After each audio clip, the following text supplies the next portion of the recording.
বড় ভাই, আমি মানছি যে যৌতুক লিয়া হারাম। লিয়া হারাম, দিয়া হারাম, আমি মানব।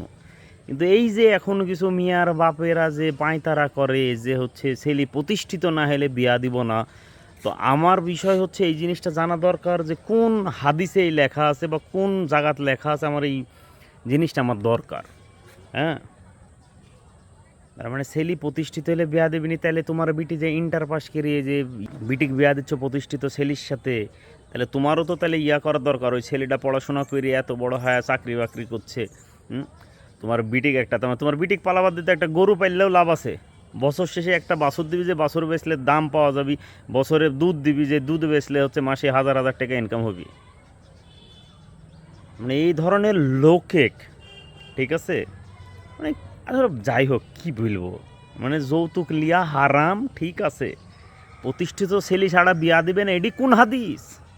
হ্যাঁ, যাই হোক ভাই, মানে যদি কারো কোনো মন্তব্য থাকে আমাকে একটু জানায়েন, কারণ এই ভিডিওটা লম্বা করতে গেলে আমার মুখ দিয়ে দেখা যাচ্ছে যে অশ্লীল ভাষা, মানে খারাপ ভাষা বাড়া যেতে পারে, ঠিক আছে।